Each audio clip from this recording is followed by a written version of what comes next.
नमस्कार। मैं हेना प्रसून बहुत बहुत स्वागत करती हूँ आप सबों का अपने चैनल हेना प्रसून एस्ट्रोलॉजी में। ज्योतिष के इस नए कार्यक्रम में आप सबों का स्वागत करते हुए मुझे बहुत खुशी हो रही है। और आइए जानते हैं आज के नए कार्यक्रम में नया क्या है। तो आज हम बात करेंगे एक ऐसे रिश्ते के बारे में, ऐसे रिलेशनशिप के बारे में जो आपको बहुत कष्ट दे रहा है, आपके जीवन को नर्क बनाकर रखा है, पर इस रिश्ते से, इस परिस्थिति से आप निकल नहीं पा रहे हैं। तो ज्योतिष के आधार पे हम इस पे क्या प्रेडिक्शन करते हैं या इसको किस तरह से इंटरप्रेट करते हैं, इसी के बारे में ये एक संक्षिप्त वीडियो मैं आपके सामने लाई हूँ। आप इसे देखिए और ज़रूर बताइए आपको ये कार्यक्रम कैसा लगा। इस विषय पर बात शुरू करूं, कार्यक्रम को शुरू करूं उसके पहले मैं आप सबों से निवेदन करती हूं कि आप मेरे चैनल को अगर पसंद करते हैं, वीडियोस को पसंद करते हैं, तो मेरे चैनल को सब्सक्राइब करें और वीडियोस को पसंद आने पर लाइक करें और उनके वीडियो के लिंक को अपने फ्रेंड्स और फैमिली में शेयर करें। तो देखिए, फिर मैं बात शुरू करती हूँ, अपने कार्यक्रम को आगे बढ़ाती हूँ। मैं पाती हूँ कि बहुत सारे लोग मेरे कंसल्टेशन में ऐसे आते हैं जो अपने किसी रिश्ते को लेकर बहुत दर्द में भरे हुए होते हैं। अपने बच्चों को लेकर कोई कहता है उनके बच्चे उन पर हाथ उठाते हैं, कोई घरेलू हिंसा का शिकार होता है, किसी के हस्बैंड या किसी के स्पाउस, किसी के जीवन साथी शराब पीकर हाथ उठाते हैं। तो इस तरह की बहुत सारी घटनाएं आती हैं, पर मैं देखती हूँ कि वहाँ से निजात नहीं है। जातक या जातिका को इस तरह की जो एक माहौल बना रहता है, जो एकदम नरकीय माहौल रहता है, उससे वो निकल नहीं पाते। हर लोग रिश्ते से अपने को चिटक के अलग नहीं हो पाते और इस तरह के दुर्भाग्य में ही पिसते रहना उनकी डेस्टिनी बन जाती है, उनका प्रारब्ध बन जाता है। देखिए, सबसे पहले हमने जब मानव शरीर को धारण किया है तो कहा जाता है कि कुछ ऐसी विशेषताएं हम सभी मानव जाति में है जो देवताओं के पास भी नहीं है। देखिए, तुलसीदास जी ने भी कहा है, बड़े भाग्य मानुष तन पावा। जन्मों के पुण्य प्रताप का फल होता है कि हमें ये शरीर मिलता है, और जब मिल जाए तो कम से कम आप इस बात का बहुत ध्यान रखिए कि आपके किसी भी वाणी या वर्तन के चलते दूसरों को कष्ट ना पहुँचे, मानसिक कष्ट ना पहुँचे, शारीरिक कष्ट और चोट पहुँचाने की तो बात बहुत दूर की है। आइए एक संक्षिप्त चर्चा मैं करती हूँ। अगर ये राहु केतु के पोजीशन को बहुत महत्वपूर्ण हो जाता है, क्योंकि अगर एक ऐसा रिलेशनशिप जिससे आप पिस रहे हैं, जिसमें पर आप उससे बाहर नहीं निकल पा रहे हैं, आपके दुख और आपकी मानसिक यंत्रणा का कारण है वो रिश्ता, पर आप उससे अलग नहीं हो पा रहे हैं, तो ये कहीं ना कहीं बहुत स्ट्रॉन्ग कार्मिक ऋण को दिखाता है, आपके कार्मिक डेट को दिखाता है। वो आदमी जो आपको जलील कर रहा है, जो आपको बेलिटल कर रहा है, जो आपके साथ बिल्कुल पशुवत व्यवहार कर रहा है और आप उसके शिकार हो रहे हैं, उसके चपेट में आ रहे हैं, तो यकीन मानिए ये आपके उस व्यक्ति के लिए आपका बहुत बड़ा कार्मिक ऋण बाकी रह गया था, जो इस जन्म में आप बर्दाश्त करके, चुप रह के और अंदर से घुल घुल के आप चुका रहे हैं। ऋण हमेशा पैसे रुपयों में नहीं होता कि हमने बैंक से आज 10 करोड़ का ऋण लिया और बाद में उसको इंटरेस्ट के साथ पैसे से पैसा लिया और पैसा चुका दिया। हमारी बहुत सारी ऋण ऐसी होती है जिसमें भावनाएं समाहित होती हैं, और भावनाओं का ऋण हमें भावनाओं से ही चुकाना होता है। तो अगर देखिए आपके, और ये भी बात तय है कि हम सबसे ज़्यादा आहत वैसे लोगों के बिहेवियर, बर्ताव से होते हैं जो सबसे करीब होते हैं। आज सड़क पर चलने वाला कोई पेडेस्ट्रियन मेरे बारे में 4 बातें उल्टी सीधी भी बोल दें तो मुझे फ़र्क नहीं पड़ेगा, पर अगर कोई मेरे चाहने वाले या मैं जिसे चाहती हूँ, मेरे किथ एंड किन्स, मेरे लव्ड वंस अगर मुझे कुछ बात बोलें, कड़वी बात बोलें, तो वो शायद सबसे ज़्यादा मुझे चुभेगी और बहुत देर तक हमारे कानों में गर्म शीशे को उड़ेलते रहेगी। तो इस तरह से मैं देखती हूँ कि आप ऐसे रिश्तों को, टॉक्सिक कार्मिक डेट को चुकाने के लिए हम उसी फैमिली में जन्म लेते हैं, उसी तरह की परिस्थितियाँ आती हैं जिससे वो व्यक्ति पुनः हमारे सामने आए और हमें कष्ट दे, हमें दुख दे, हमें मेरे जीवन को नारकीय बनाए और हम उसे सह के उसके ऋण को चुका पाएँ। बहुत सारे फैमिली में आपने देखा होगा ड्रंकर्ड फैमिली मेम्बर्स हैं, कोई बीमार है, कॉन्टीन्यूअस बीमार रहता है, कोई कड़वी जले कटे बात सुनाता है और आपको सब कुछ सह के अगर रहना पड़ता है तो आप यकीन मानिए ये आपके पास्ट लाइफ से इन सारी बातों के ट्रेस को हम पाते हैं और आपकी जन्म की कुंडली इन सभी चीज़ों पर बहुत अच्छे से प्रकाश डालती है। अगर राहु साउथ लूनर नोड आपकी बर्थ जन्म की कुंडली में अगर किसी भी घर पे राहु का पोजीशन आपकी जन्म की कुंडली में जिस भी भाव में है और या जिस भी ग्रह के साथ है तो उस भाव से संबंधित और उस ग्रह से संबंधित रिश्तों में आपके कार्मिक डेट को बताता है। आप इस बात को बहुत क्योंकि मैं हमेशा बोलती हूँ ज्योतिष का ये मतलब नहीं कि मेरी शादी कब होगी, बच्चे कब होंगे, नौकरी कब मिलेगी, प्रमोशन कब मिलेगा। आप अपनी जन्म की कुंडली को एक होली टेक्स्ट के जैसा समझ के पढ़िए और इस बात को समझने की कोशिश कीजिए कि वो क्या कहना चाहता है। आपके पास्ट का पूरा लेखा जोखा, पूरा आने वाली जीवन का ब्लूप्रिंट और पीछे के जीवन का पूरा वो एक फ्लॉपी डिस्क में कैद सारा इन्फॉर्मेशन है। अगर राहु की स्थिति आपके सप्तम भाव में, आपका एक एसेंडेंट होता है हमारा लग्न और एक डिसेंडेंट होता है हमारा seventh house. South lunar node अगर आपके डिसेंडेंट में है या सेवेंथ हाउस में है या सेवेंथ हाउस के लॉर्ड के साथ है तो ये दिखाता है कि आपके जीवन साथी के साथ आपके कार्मिक डेट बाकी रह गए थे। और जाहिर सी बात है हमारी शादी या हमारे रिश्ते, हमारा पार्टनर वही होता है जिसके साथ हमारे पूर्व जन्म के रिश्ते हों, पूर्व जन्म की लेनी देनी बाकी रह गई हो। ये मैं देखिए बहुत सारे लोगों के कुंडली में प्रथम भाव में राहु या प्रथम भाव में केतु और सप्तम भाव में राहु या केतु होते हैं। तो मैं ये नहीं कह रही, आप इस बात को ज़रा बारीकी से समझिएगा। राहु केतु के पोजीशन ये दिखाता है, ये नहीं कह रही कि आप बैड मैरिज में होंगे।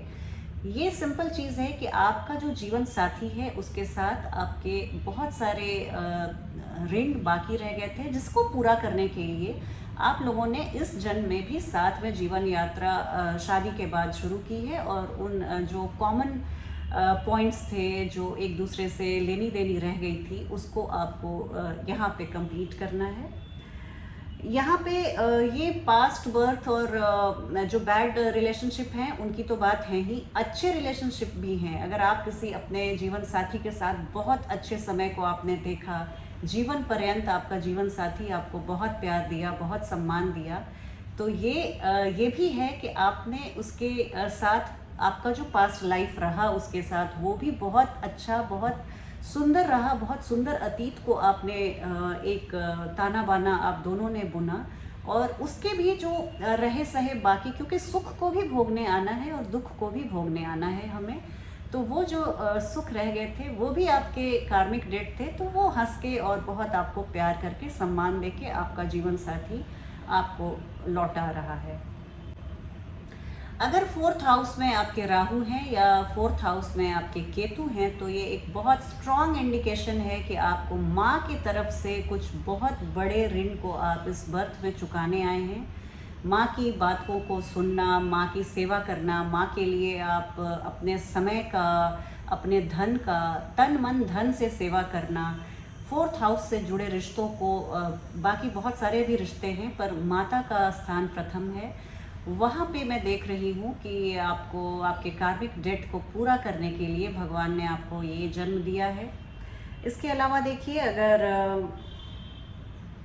आपको मैं पुनः दोहरा दूँ, अगर आपको किसी के साथ बहुत अनबियरेबली पेन हो रहा है लेकिन आप उस साथ को छोड़ नहीं पा रहे हैं तो आप अपने कार्मिक डेट को अभी रिपे कर रहे हैं। सहना, अंदर से घुलना, छुप छुप के रोना, ये सब आपका रीपेमेंट है। तो आप इस चीज़ को बहुत डिग्निफाइड वे में कीजिए, अपने मन में किसी तरह का मलाल मत रखिए। आप खुश होइए कि आपको इस चीज़ के बंधन जो आपने अभी जो महसूस कर रहे हैं उसको आपको रीपे करना है। और ये एक तरह का मैथमेटिक्स है, एक तरह से जैसे हमने 10 रुपये दिए और 10 रुपये का सामान लिया, ये उतना ही सिंपल है।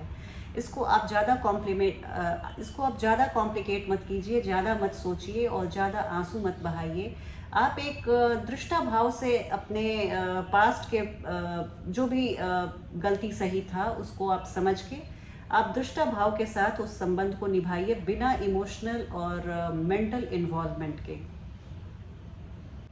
कई बार रिश्तों में होता है कि आपको लगता है कि इस रिश्ते में हमने ज़्यादा इन्वेस्टमेंट किया है, मैं ज़्यादा प्यार करती हूँ सामने वाले व्यक्ति से, हमारे बच्चे हों या जीवन साथी हो या माता पिता हों।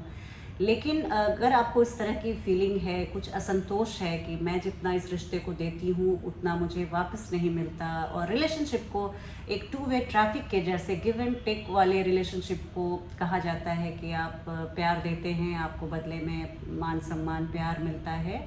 तो अगर आपको इस तरह की फीलिंग है कि आप कहीं ना कहीं असंतोष से सामना कर रहे हैं, संतोष का सामना कर रहे हैं, तो यकीन मानिए, आप खुश होइए कि आप अपने कार्मिक डेट को, जो आपका कार्मिक ऋण है, आप उसको चुका रहे हैं।